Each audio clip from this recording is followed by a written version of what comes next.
People, we have got probably the biggest surprise of the year so far. We were originally going to do the Tom Cruise Hall of Fame so far. Well, just bear with me for a second. But when I say that this is the first studio comedy that we've gotten in theaters probably since 2019 that was actually funny. Like, I didn't think I would see the day again. I know I'm hyperbolizing a little bit here, Dustin, but I think given how I like get what you mean. low but I could give it how low the bar has gotten for Yeah, these types of movies in general. I think the praise is warranted. You got anything to sure. say before we do our very surprising review, I would say, of Joyride? Not really. I mean, we're gonna get into it, so Yes. buckle up for this ride. Indeed, and not the Paul Walker one. All of that and more on tonight's episode of the Talking TV podcast.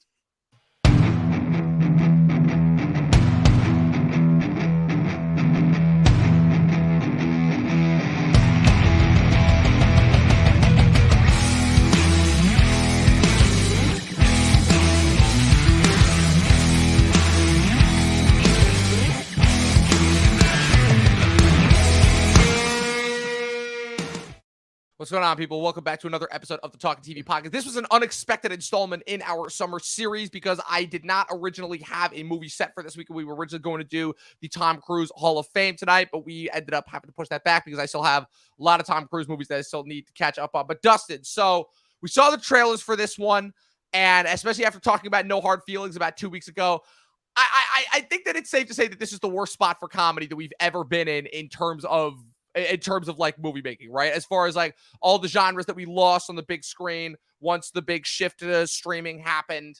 The comedies were like one of the first ones to really go, unfortunately. What's it called? Comedies, rom-coms were really the first two big genres to go. And obviously, I mean, you yourself, you're probably the biggest comedy fan that I've known in my life. So like, we like I remember you telling me about all of these incredible, amazing comedies that I never would have been allowed to watch because of the R rating, obviously, because of the time that we were at in school. But I mean, so if we're breaking down the history, right, of theatrical studio comedies, you have obviously, the great 80s parody and coming of age movies that really kind of set the tone. And then you have the 90s movies that start to experiment around a little bit. You get your really big SNL alumni that really start to define it. Then you get into the early 2000s, what's it called, with some of your startups, let's say, your movies like your Old Schools, your Anchormans, your 40-Year-Old Virgins, your first Harold and Kumar, all of the above. But I feel like it really kind of kicks off in 2005 when Apatow directs 40-Year-Old Virgin. And that's kind of really where it kicks off overall.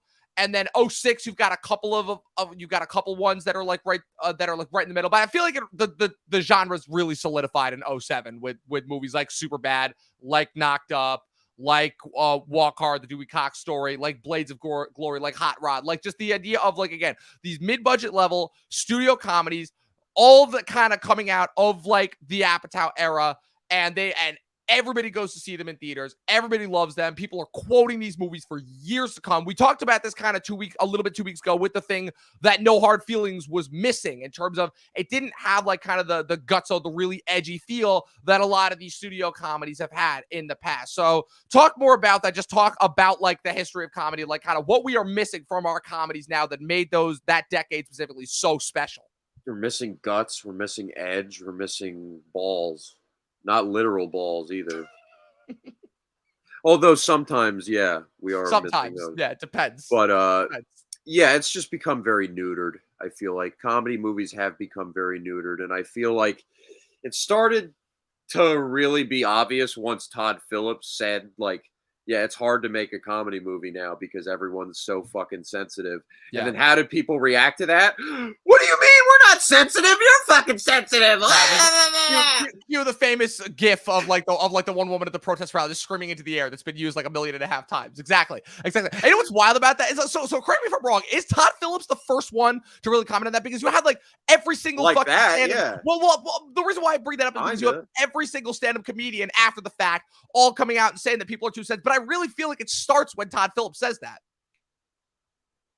It might have been a little bit before.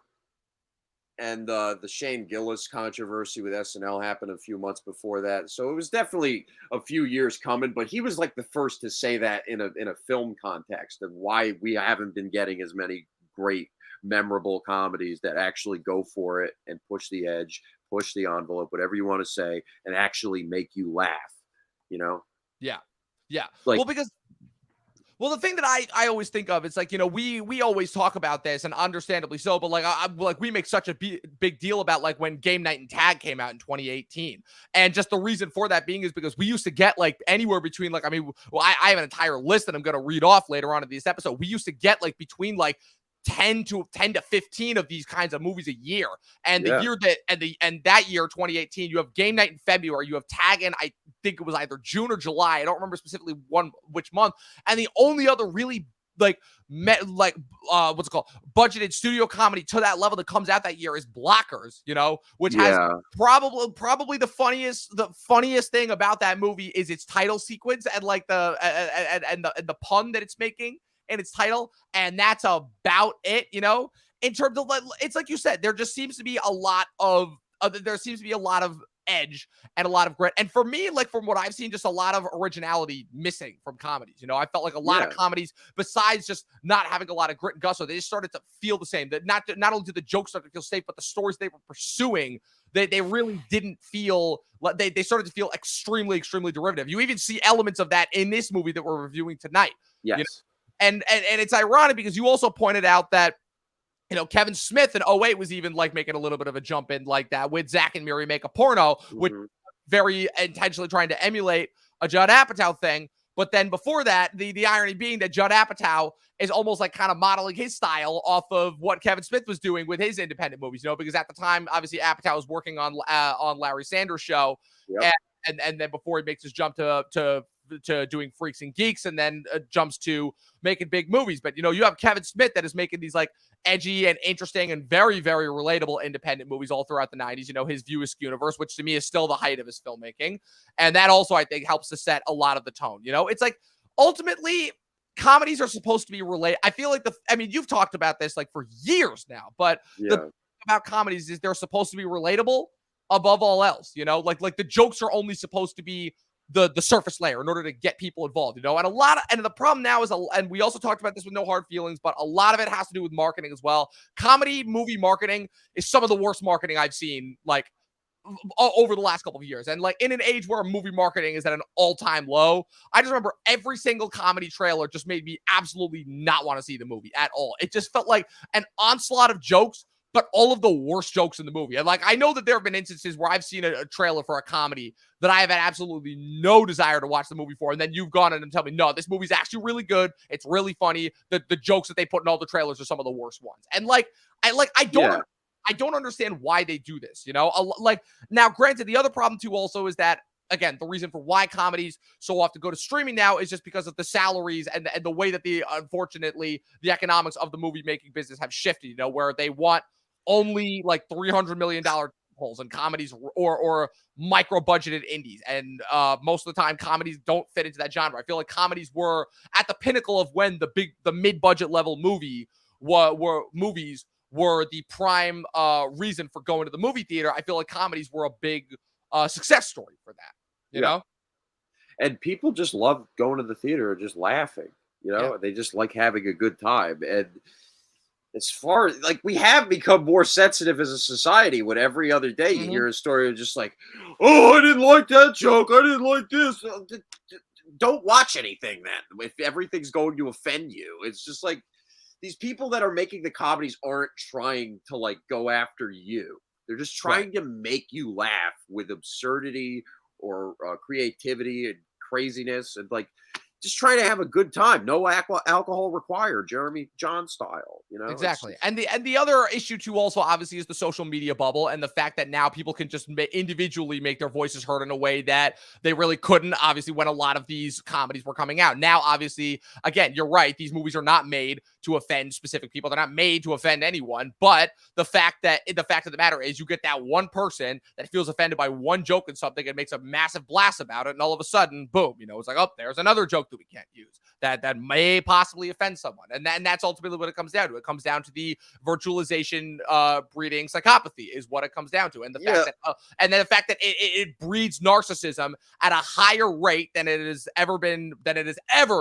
breeded that it has ever been exposed before. Exactly. And well, I will say that, and I guess for me, what's so depressing, because I know Chris and I have talked about this before as well, but for me, what's so depressing about it is, to me, it robs people of the ability to like just be creative, because in instances where you would think that people would have the ability to like be more creative in terms of working right, it's like, okay, we have even more of a hassle against comedy now than we have beforehand, you know. And you have all these YouTube channels that are popping up almost as a direct result of the massive amounts of backlash that comedies have gotten. You know, it's almost like, where do we find our humor? Where do we find our jokes? You know, and a lot of it also has to do with attention spans and the fact that, you know, most of the time people can't even focus past a 15-second clip, and that unfortunately has nothing to do with the sensitivity issue. That just has to do with TikTok and evolving viewing habits of younger people. You know, and kind of what they're conditioned to watch and what they're conditioned to laugh at. You know, younger people unfortunately just do not have for us growing up, going to the theater was a treat, but for people that are growing up now, they can pretty much have access to anything they want via their smartphones, you know. So yeah.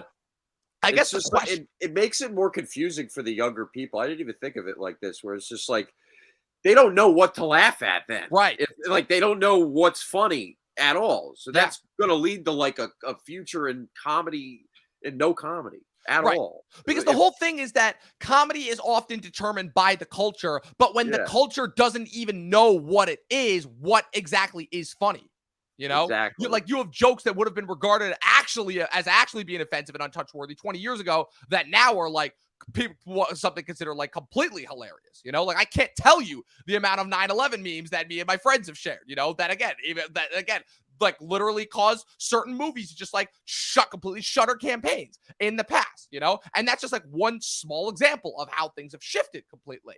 And so I guess kind of where that goes is going into this movie. I guess the reason why is because kind of in the spirit of what we've been doing kind of this entire summer with like I said, the whole theme of this summer series has been the fact that this is really probably the closest that we've gotten to a traditional summer movie season since pre-pandemic times, I would say, you know, in terms of like, we've gotten a lot of big IP movies, that we've gotten movies almost every single week of the summer. You know, we're really just getting started. We've got Mission Impossible opening this weekend. We've got a massive double release opening in 2 weeks with Oppenheimer and Barbie, you know? Yeah. So you've had all of these kind of big tentpole movies that have been opening up back to back. And for the most part, you know, to varying degrees of success, people have gone to see all of them, you know. I'd say the last weekend in June was a little bit crowded in terms of just because there was just so much content dropped, not just in theaters, but also on streaming as well, you know, with Black Mirror and with The Witcher and with The Bear. But this is the first studio comedy that I remember watching in theaters probably since 2019's, since Tag, because I didn't watch Long Shot, 2019's Long Shot in theaters. I watched that when it came out online, and I gotta say, this is the hardest that I've laughed in a movie theater, unironically, probably since Tag, because I guess what's so interesting is that like there have been instances where I have laughed at movies, but it's almost entirely been ironic, and the point of and when I laugh, it has not been the point of the movie to laugh. Like, I laughed.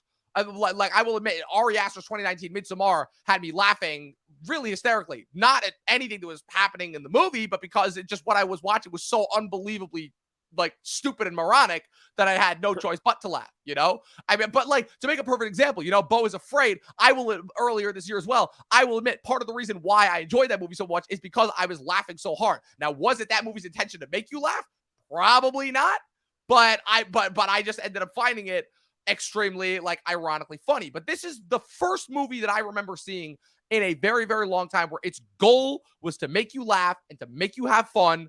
And that's exactly what I did. I laughed my ass off at almost every single joke, and they landed. They really landed. Yeah. You know? It was definitely a step in the right direction. First and foremost, before I get into like my problems with this movie or whatever, it's definitely the step in the right direction that we need for studio comedies, because like you're saying, this like it's high praise, like this is the most I've laughed in 4 years, because we haven't had anything this right. Like exactly. And to me, I just wanted to say real quick about the Todd Phillips thing. Like, the only other director that came out and like shit on him and got praise for it was Taika Waititi, who the internet then hates now, I guess. Who the internet immediately turned on because of Jojo Rabbit, which and still Free Guy. No, confuses not me. even Jojo Rabbit. It was as soon as he got Free Guy, and he was in Free Guy, and he started improvising. I remember people were even coming out against him and criticizing him for Jojo. Sure, but like as soon as he started doing more acting roles, and that was like the first big acting role he had after JoJo, people haven't liked him since. And like every interview he gets shit on, like the last Thor movie, like he had like this interview that got picked to pieces because he was shitting on like the visual effects with Tessa Thompson because they're great people. Yeah, they just seem super likable. But like, yeah, how is Todd Phillips wrong? How is he wrong when it takes this fucking long to have a good studio comedy? Not a great one, just a pretty good one. Right. A pretty damn satisfying, consistently funny one that No Hard Feelings did not give me a couple weeks ago. But Joyride, it is funny. It has a really strong cast, and it has, you know, a simple enough story that it does complicate like other movies that have come out in the last 4 or 5 years. But unlike most of those movies, it actually has a better main cast, and it is more consistently funny, but it has problems. Yes, indeed it does. But like I said, and that's also, again, like you said, not only is it the fact that we have had little to no studio comedy. I mean, we can literally count on one hand the amount of studio comedies in general that we've gotten in the last couple of years. And part of that, yes, is because of COVID. But the other part of it, like you said, is just because they just haven't been making an effort to make them. But also, it's the fact that by nature of, because what we've gotten have been so mediocre, it elevates this, which, like we've been talking about with a lot of other movies, in any other year would just be another kind of generic mediocre movie, and almost elevates it to this much higher level that it never would have had otherwise, you know? And now, if we're breaking down the story basically is about four Asian women who are all friends who are going to China and on a business trip that ends up turning into a journey of self-discovery, if you will, where you have an Asian adoptee with white parents, Audrey, portrayed by Ashley Park, visiting China with her childhood best friend Lolo, portrayed by Cherry Chevapravatdumrong, her former college roommate, who is now a famous Chinese actress, Kat, played by recent Oscar nominee Stephanie Hsu, and Lolo's cousin Vanessa, nicknamed Deadeye, who is a K-pop obsessed introvert, portrayed by Samantha Wu. Sabrina Wu. Thank you. I can read, I promise. And I can say right off the bat that probably the best thing about the movie is the cast. And that was one of the things that really I enjoyed about the trailer, is the chemistry between these four. And man, it is just so refreshing to have a comedy, and forget comedy, just a movie that is anchored by a rock solid cast. This movie lives and dies by its cast, and all four of these women are fucking great. They are awesome. Like, I would watch, I think I said this in my review, I would watch any movie with these ones. I would watch an action movie. I would watch a fucking horror movie. Any movie with these four, because these four are so good and bounce off each other and mesh off each other so well. Yeah. In a way that I really haven't seen in quite a while. It was awesome. I mean, I love ensemble cast more than movies modeled around one person in general. But like every single person is firing on all cylinders. You know, Stephanie Hsu, I really wasn't as familiar with her before Everything Everywhere All at Once, and I still think that movie doesn't service her the best, and her performance kind of got a little bit overhyped off of that movie. But she is just firing on all cylinders in here. Cherry Chevapravatdumrong, I saw earlier this year in Randall Park's directorial debut, Shortcomings, which I saw at Tribeca Film Festival, and she stole every single scene of that movie. Sabrina Wu, she's probably been in a couple things that I've seen before this, but good God, she definitely nails it. She's the one, like you said, the Zach Galifianakis role from Hangover, where she's just the awkward best friend who just steals every single scene with her one-liners. Like I cannot get over a scene that in any other instance I would have hated. The scene where they're trying to figure out a way to get to Korea. And she's just throwing out ideas. Yeah. And she's just like, what is it? What was the one line? She's like, yeah, what if we held our breath and swam all the way international waters? Like, what if we all become mail order brides and then find a giant envelope? That killed me. What if we fly a rocket up into space and then try to land it right in Korea? Like one of those things where I'm like, you know that they were just doing take after take and just having her cook. And it's like, I miss those types of movies, you know? But it goes with the story, though. It doesn't feel like she's ad-libbing for the sake of it. It's a more earnest version of like what Jillian Bell does, who is like, that's she goes way too far with like, I'm gonna make this my movie now. Like, no, Yes. bitch, you're an ensemble comedy. Please just do your job. Okay. Rough night, but 22 Jump Street. that too. You're right. She ruins that whole third act. Okay, but anyway, I love this cast, and the movie fucking would fail without them. Flat Yes. out. Because the Yes. script isn't that great. And Agreed. this is a directorial debut. Another one.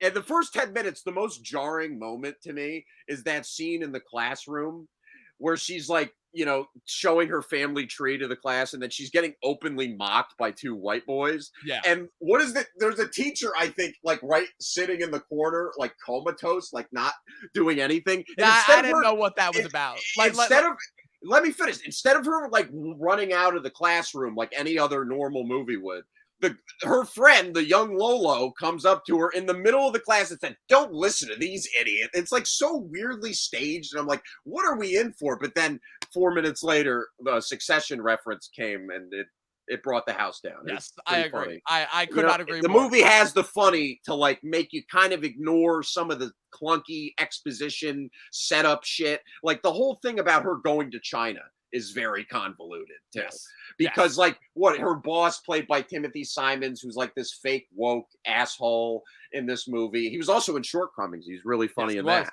And I just watched Veep too. He's one of the best parts of Veep. And yeah, she sends him. He sends her on the trip, and thinking that she knows Chinese, like how to speak Mandarin, but she tells him anyway that she's hiring her friend to come with her as a translator.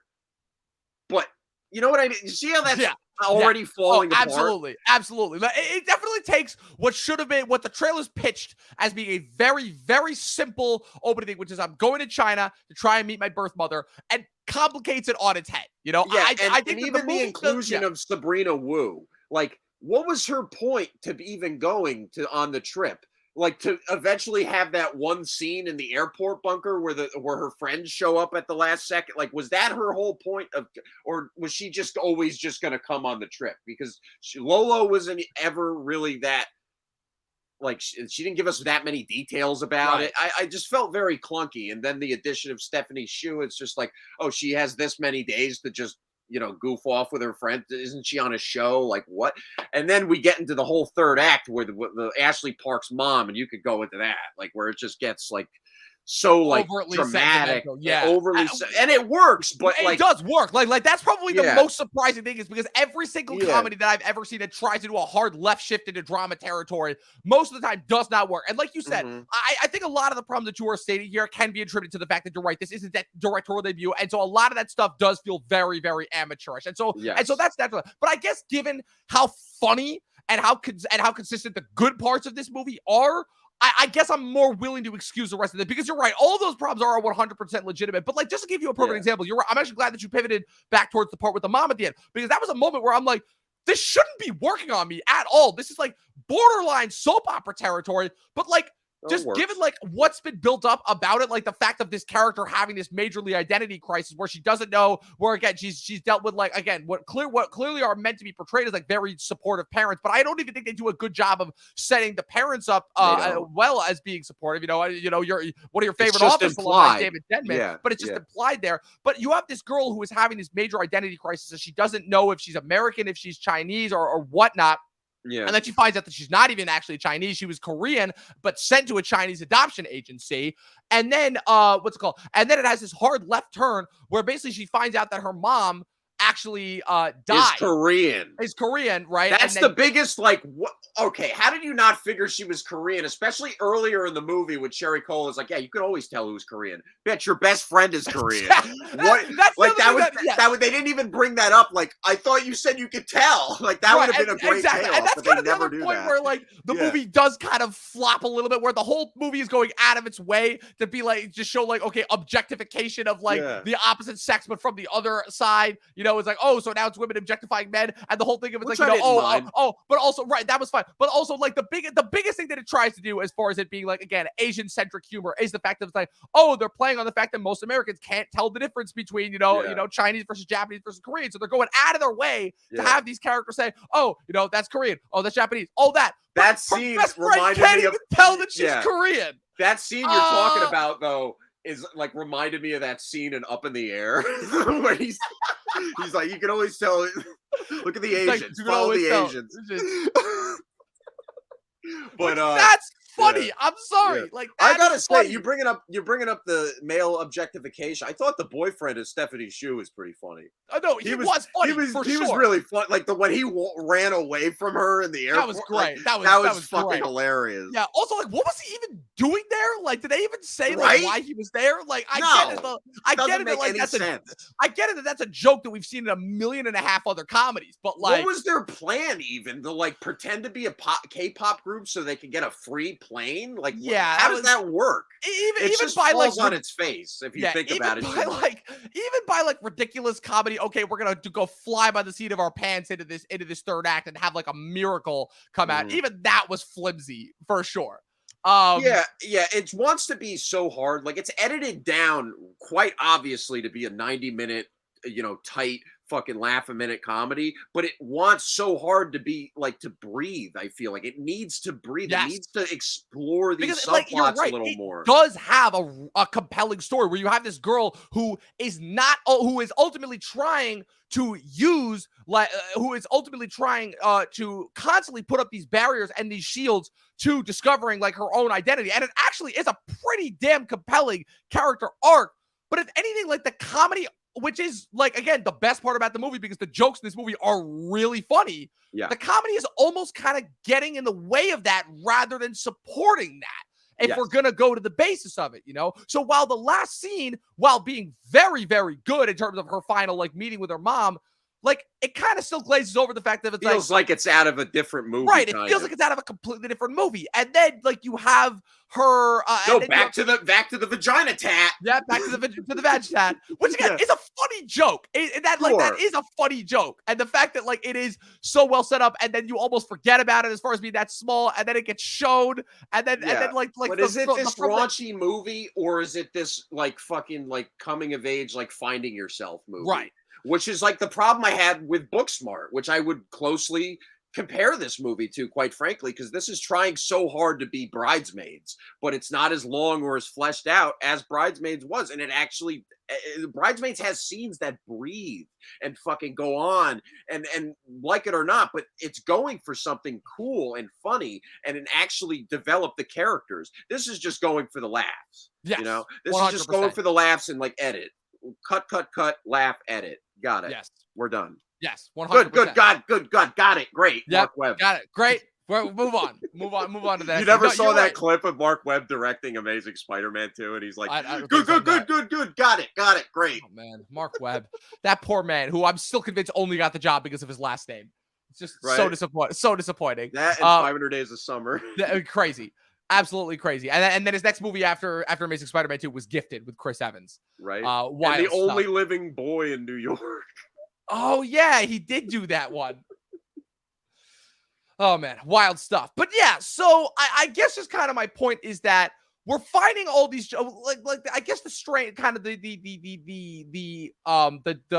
conflict that I'm having here is the fact that you're right with all of these problems in terms of, yes, they are there.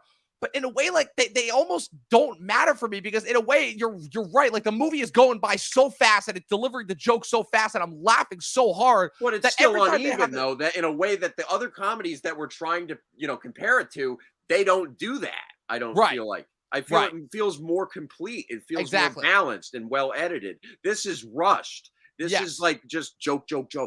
Yes, yes, that is it. Because you're right. I find it so interesting that people often criticize Judd Apatow for his movies being too long, when, if anything, again, I'd say that's their greatest strength, because it allows those movies to breathe more. It allows them to be more than just a joke a minute, In a way, personality, get to know the characters better, relate to the characters more, connect with them, just be engrossed in the whole movie. This is just a fun, nice movie. Yes, And it could have exactly. been more than that with with a better edit, with a more Yes. full vision edit. But I like the writing. Cherry Chevapravatdumrong, the writer from Family Guy. No Yes. one could say her name. I don't Oh, even think hold on. she I'm could gonna say try. I'm her gonna own try. I'm name. gonna try. Ready? Okay. It's Cherry Chevapravatdumrong. Chevapravatdumrong.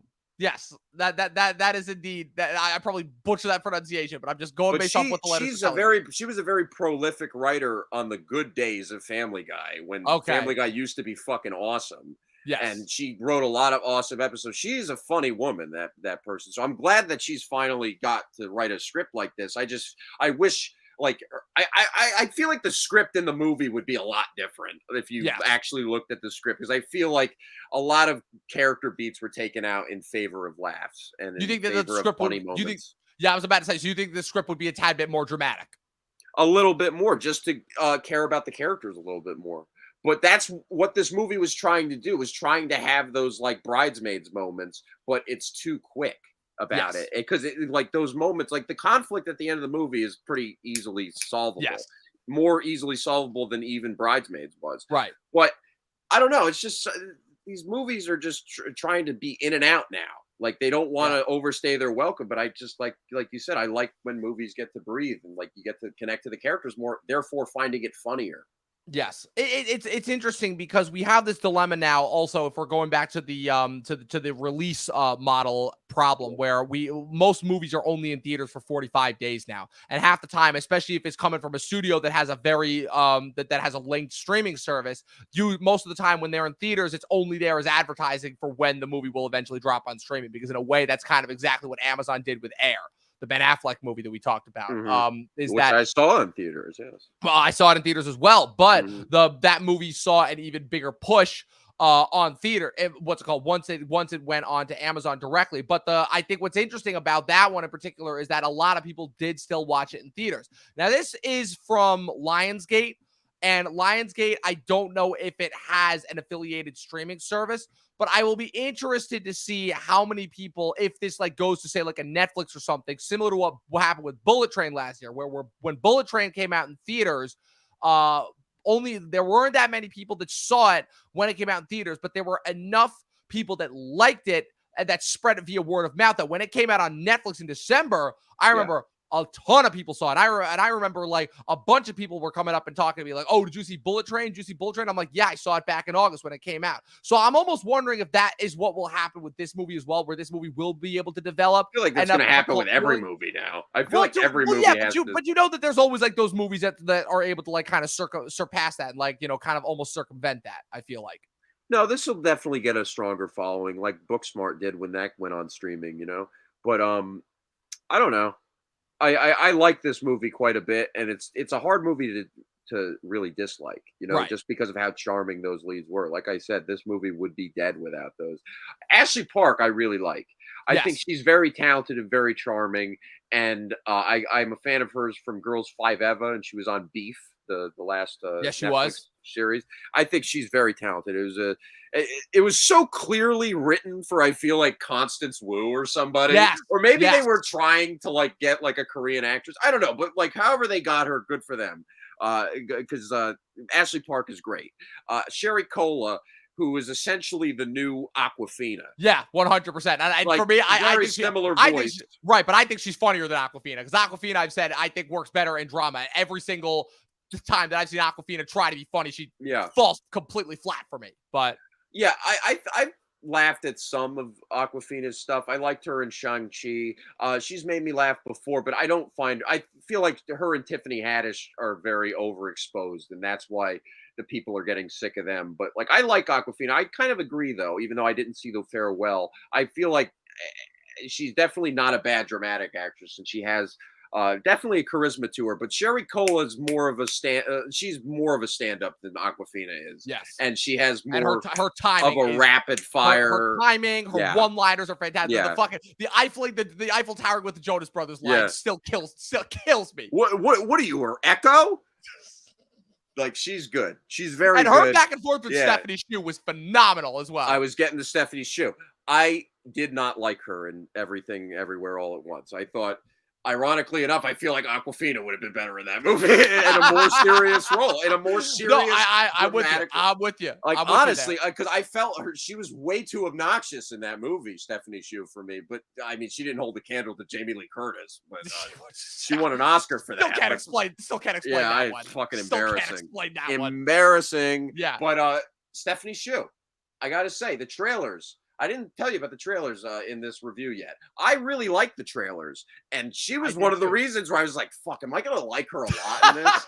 As soon as she said, "It's not a boppin', it's my asshole," I was like, "I'm gonna like her in this movie, aren't I?" And yeah, as soon as she showed up with the fucking anime show she's on, where she's like doing that sad face, I'm like, she might already be my favorite at this. Oh my god! When she's like, the cocaine makes me horny.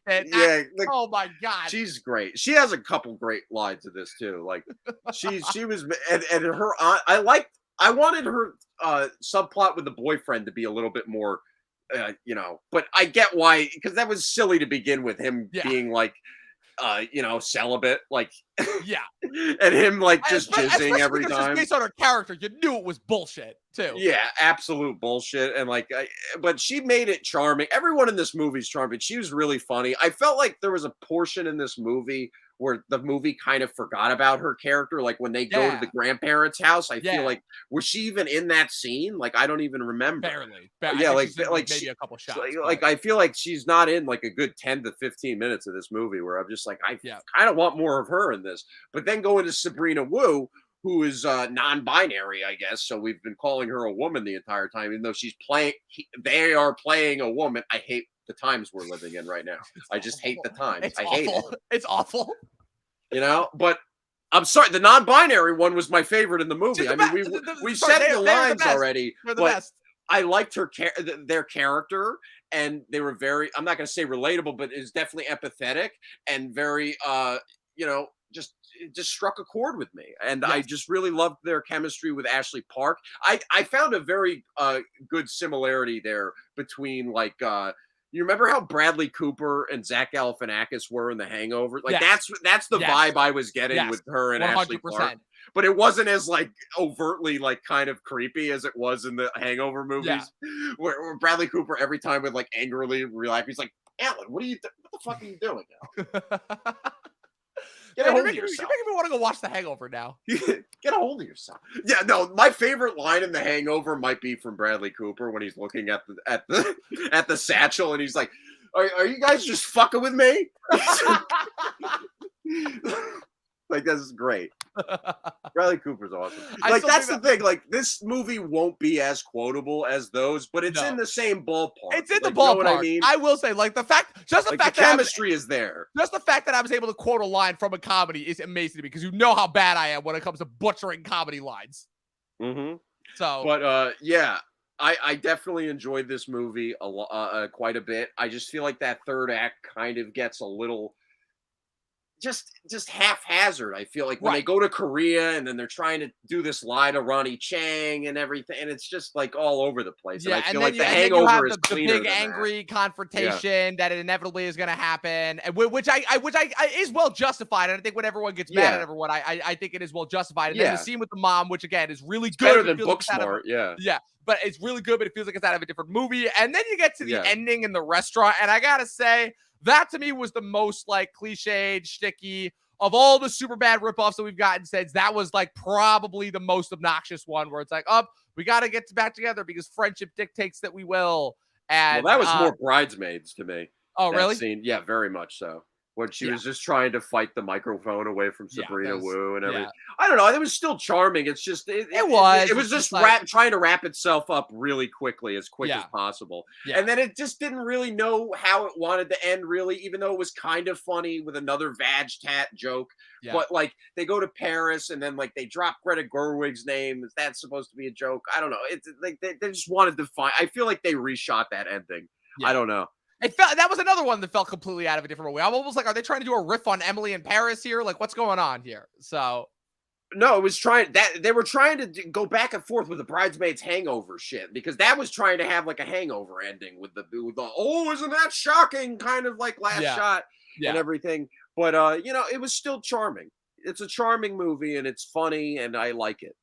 Yes, I could not agree with that more. So Yeah. before we wrap up with our final star ratings list, so Dustin and I, before we got on this podcast, we were doing a list of some of the biggest and best original studio comedies of again, like I said, we had obviously a decent amount in the 2000s, but really I would say from our era, which I would say really kicks off in 07 and then kind of wraps up. Like there's a few after the fact, but it really kind of dies out in 2014 with like a few sporadic ones afterwards, 2015 through 2019, before it kind of all but dies in 2020. So we have 2007, we have Superbad, Knocked Up, Walk Hard, The Dewey Cox Story, Hot Rod, Blades of Glory, I Now Pronounce You Chuck and Larry. 2008, we have Tropic Thunder, Step Brothers, Pineapple Express, Forgetting Sarah Marshall, Role Models, Zack and Miri Make a Porno, Harold and Kumar Escape from Guantanamo Bay, and You Don't Mess with the Zohan. 2009, I Love You Man, The Hangover, Observe and Report, Zombieland, Paul Blart Mall Cop. 2010, The Other Guys, Hot Tub Time Machine, Get Him to the Greek, She's Out of My League, Due Date, MacGruber. 2011, Bridesmaids, The Sitter, A Harold and Kumar Christmas, Horrible Bosses, The Hangover 2, 30 Minutes or Less, and The Change Up. 2012, 21 Jump Street, Project X, The 5-Year Engagement, The Watch, Ted, and That's My Boy. 2013, This Is the End, The Hangover Part 3, 21 and Over, The Internship, We're the Millers, Anchorman 2, 2014, Neighbors, 22 Jump Street, Let's Be Cops, The Interview. And then after that, we have 2015, Ted 2, Trainwreck, Spy, The Night Before, The Wedding Ringer, Sisters.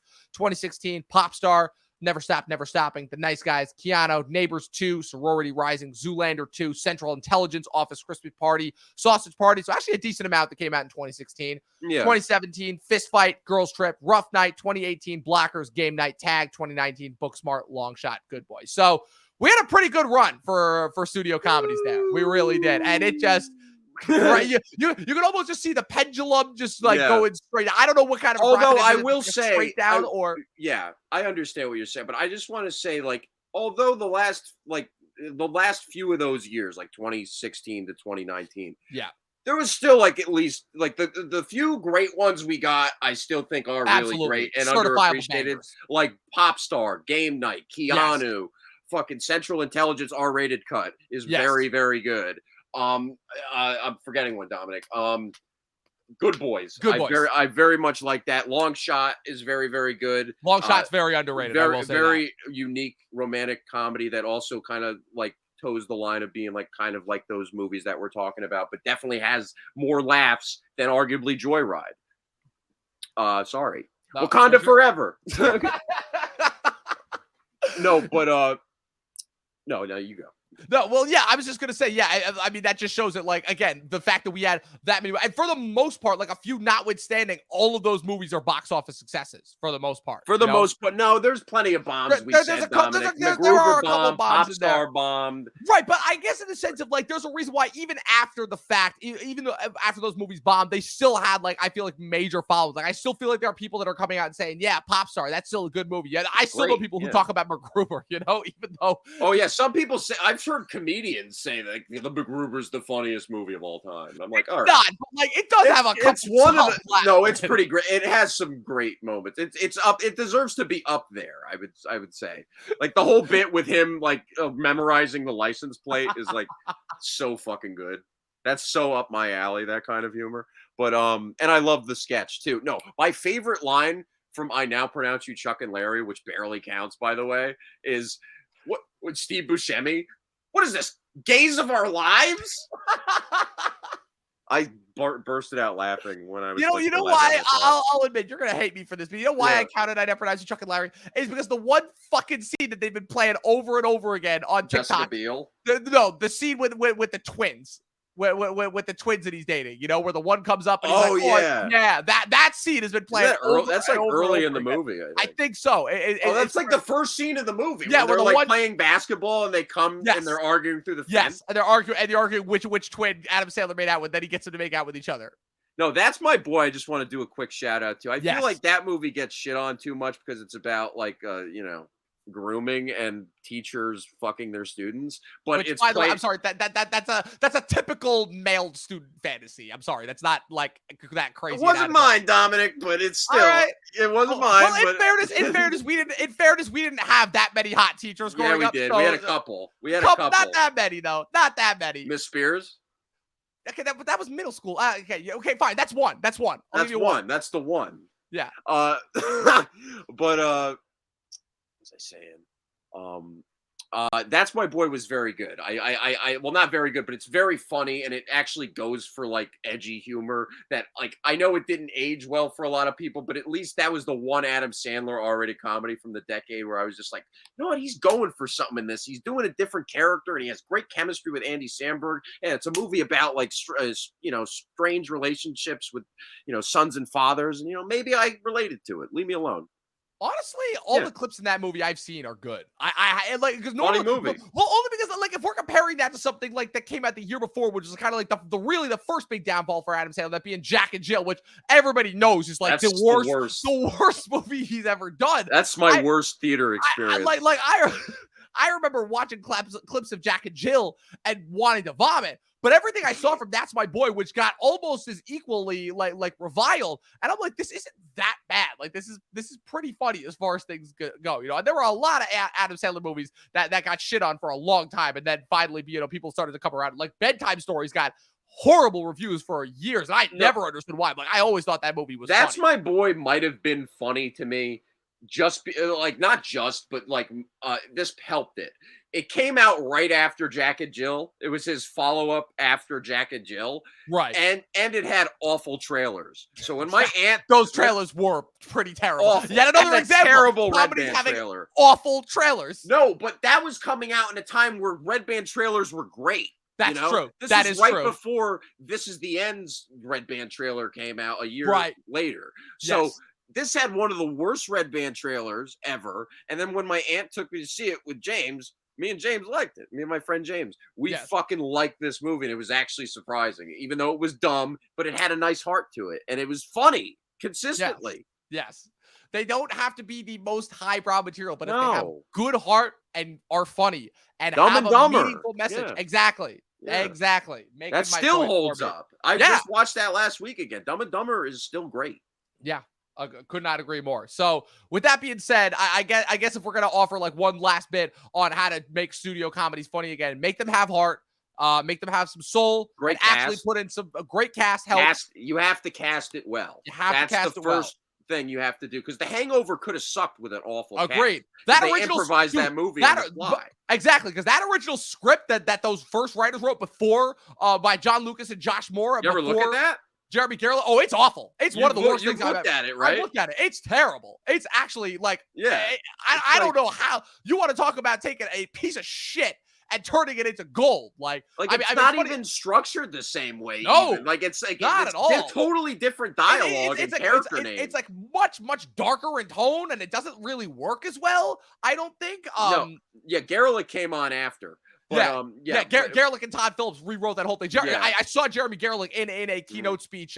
He came to my college for a keynote speech my senior year, and he told us about how he reworked the Hangover. He didn't shit on the original script, but I mean, after reading it, I'm like, Jesus Christ, he really did these guys. I couldn't even read all of it. He did these guys a favor here for sure. But that's ridiculous. But yeah, and like I said, have a it's so, and it feels kind of like antithetical because of how much improvisation goes into comedy, but have a good script. Have a good script. Have a good bare bones story. Like that had a good story at least. Yeah, have a good story and let it breathe. Just let it breathe. It doesn't have to be a joke a minute. Movies work when you have time to breathe and spend time with the characters. And they don't all need to be 2 hours either. Like they don't need to be 2 hours. Like this could have been like 10 minutes longer. Yeah, this could have been like an easy 110 minutes long. It could have worked.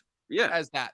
Yeah, and I like this a tad more than Booksmart, which I do think it's very similar to in structure and like what it's going for. But I feel like this definitely remembered, most importantly, by the end of the day, that it's a comedy and it's trying to make you laugh. Yes, and I agree. Versus Booksmart couldn't really decide whether it was a comedy or more of a coming of age movie, and it was trying to do the Hangover thing. I'm sorry, trying to do the Superbad thing. Yes, very very blatantly, but not the ending too. And the ending is such a fucking blatant ripoff of Superbad too. Yes. But I definitely very much enjoyed this. I would give this a strong 3.5 out of 5. It's my strongest 3.5 out of 5 this year. It's a 7.5 out of 10. I definitely enjoyed it. I hope this director, Adele Lim, who wrote a movie I still haven't seen because of how cringy it looked, Crazy Rich Asians. Yeah. Yeah. So like, if she's gonna keep doing movies like this, then I'm definitely on board. I will be along that ride. That's for sure. I will say, just in terms of the Crazy Rich Asian thing, you're right that I never had any desire to watch that movie, but at the very least, there have been enough people whose opinions I trust that have said that that movie is good and much better than what it appears to be. So that I would be willing to give it a chance. I'm just an asshole, yeah. I will say that my brother, whose opinion I used to not trust at all, and whose opinion has gotten slightly better over the years, that is his number one favorite movie of 2018. So. Jared? Yeah, that is his number one Really? movie of 2018. Yes, absolutely. I even got him to start a letterbox. I'm telling you. Over Black Panther? Over Black Panther. Black Panther was his number two. Straight. That was his number. Listen. You said that jokingly. That was his number 2 movie of the year. So yeah, I know. That's funny. Yeah, so just putting that out there. So in terms of my final star rating, I'll boost this a little bit of a half star just because of how much of a fun time I had with it. I was willing to overlook some of the flaws. I'll give this 4 out of 5 stars. Really enjoyed my time with this overall. Like I said, we're better not quite there yet. Feelings. Way better than No Hard Feelings, but we are getting there. We are returning to form. Like I said, it made me laugh, and it made me laugh hard. And like I said, this and the trailer was accurate. The trailer was actually accurate. For once, we got an accurate trailer that actually just showed us what kind of a movie we were in for. This is almost exactly, despite the fact that the script problems were still there, this is almost exactly solving the problems that we were talking about with No Hard Feelings. So, and we're not saying this is better than No Hard Feelings just because it's raunchier, but it's actually funny. Like, if it was raunchy and it sucked, we would say that. But it actually worked. If anything, to me, I would probably like No Hard Feelings more than this if this was just raunchy without any of the good stuff core, and if it wasn't funny. Real quick, I know this is a backwards ass review. I know I'm a mess, Dominic. No, I apologize. Listen. Don't apologize. Don't apologize. This has been good. I like this. But like, if I had to say like any problems I had like outside of the writing, like humor wise, like I didn't laugh at every joke. Some of the jokes were a little too raunchy for me. The train sequence, which was given away in the trailer, I felt was a little too over the top and way too like nonsensical and unbelievable. The train that did get a little bit much. With Meredith Hagner, like from Search Party. But the drug bits I thought was funny. Kind of how clueless Ashley Park was, and then them all. No, there was a good payoff to that. Like after that, but like the way that they got kicked off the train was like just completely illogical to me. That was another one where the cops are like, instead of arrested, they're like, they're clearly on drugs, but we can't prove it, so we're just gonna kick them. We're just gonna kick them off the train. No, the funniest part of that scene to me was Ashley Park's speech when she was trying to like do her lawyer thing, and she says absolutely nothing. Nonsense. And we didn't point out that big sex, montage. Oh, like the best scene of the movie, the sex montage in the hotel. I don't know, but I don't think it's my favorite scene of the movie, but it might have my favorite payoff of that because they don't even linger on this detail. But I thought the funniest aspect of that scene was like they set Sherry Cola up from the beginning of the movie to be this crazy, rambunctious, sex-crazy lunatic. Right, and then hers is the most normal sex scene. She's the only one who doesn't get into trouble. Yeah, everyone else everyone else fucks up. Ashley Park is a 3-way. Stephanie, I don't even the Stephanie Shu sex scene where she's clearly coming down with the cocaine high with the driller thing, and she's having her drill the. I'm like, that went a little far. That went a little far when she started doing it to him. Where I was just like, what is she thinking? This is insane. No. The funniest one was Sabrina Wu. Sabrina Wu, and then how she gets the basketball player to fucking do the split, and what is it, like fracture his hamstring or something like that? Yeah, that's great. No, because she's not even having sex. She's just dancing. Right. She's just dancing. No, but Ashley Park too. Like when Timothy Simons, that could have been a cringe moment, but it was actually funny. Yes, that was actually really funny. That's right. You ride it. That was good. He had good timing. He is one of those actors who can make like cringy material work. Yes, I agree. Like that's like because I will say because it's funny that you mentioned shortcomings. Oh, like I said, that's another Cherry Cola and Timothy Simons. I was like, did this movie just like pull a whole bunch from shortcomings? Like were these movies like filming around the same time? Didn't Ashley Park like cameo in that too, in like the fake Crazy Rich Asians movie? Stephanie Shu did. Oh, it was Stephanie Shu. There you go. You're it was right. Stephanie There's Shu. the third one. There's the third thing. You're right. I knew there was a third one. Yeah. I knew it. Yep, you're right. And I think this was Sabrina Wu's first movie, by the way. So this is a great debut performance. Fantastic it's very much in the vein of like Galifianakis, and but he's not. They aren't a pedophile in this, or an alleged pedophile, because what was the reason why he couldn't be 15 yards away I don't from know, a school? but listen, you don't get banned from a school for a lot of other reasons other than. I mean, if we're being honest, it's probably a thing of where it's like, again, He probably just doesn't have that many friends, so he was like Dude, trying to. I don't really care this much. It's funnier though. Okay, The Hangover's still funnier.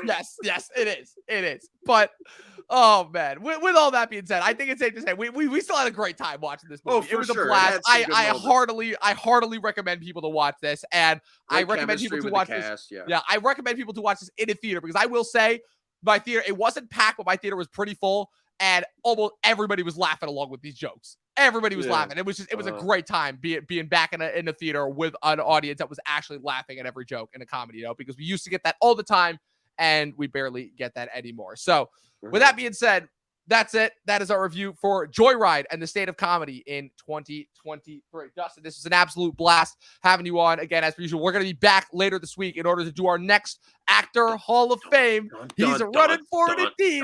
In order to build up to Mission Impossible Dead Reckoning Part 1, another almost 3-hour-long movie. We're doing Tom Cruise.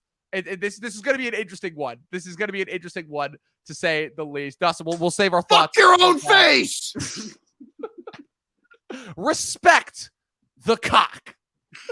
Oh man, Dustin, where can people follow you on the interwebs? They can follow me at Apple Bottom Jeans at Twitter. No, I'm kidding. They can follow me at Mr. G Movie Reviews on YouTube. They can follow me on Letterboxd, Dustin Mason. Search me up on the LB boy, and then search me on catch me on the LB with supporting that P. Will Insidious movie. Yeah, I want everyone to call Patrick Wilson P. Will from now on. Yeah, just find me anywhere you can. Just don't stalk me, I guess. Oh, man. You can follow me at Movie Nerd Reviews across all platforms. You should have followed the official. Jonah's innocent, by the way. He is. Give Jonah his boundaries, Give Jonah a chance. Give Jonah a chance back, please. America's hero. Yes. At Talking TV Podcast across all platforms. You should have followed the, subscribe to us on YouTube. Follow us on Twitch. This episode will be available on Spotify tomorrow. Oh my God, I'm exhausted. I haven't laughed this hard in a while. 12 seasons. Joyride, yeah. Since Joyride, yeah, exactly. 12 seasons of short film. Watch more fucking movies. We'll see you guys next week for Mission Impossible. Woo!